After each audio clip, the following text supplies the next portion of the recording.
Magandang umaga, narito na ang PTV Balita Ngayon. Aabot sa 18 milyong pisong halaga ng multa ang inaasahang makukuha ng gobyerno sa mas pinaigting na anti-colorum campaign ng DOTR, Special Action and Intelligence Committee for Transportation ngayong buwan.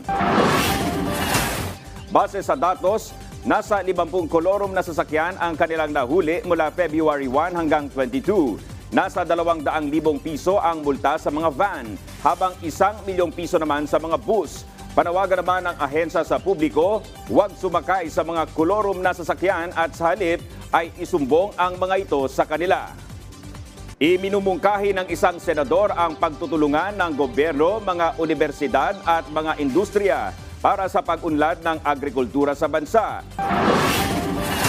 Paliwanag ni Senator Francis Tolentino, nasa edad 55 hanggang 59 ang average na edad ng mga magsasakang Pinoy na tila patunay na hindi interesado ang nakababatang henerasyon sa agrikultura.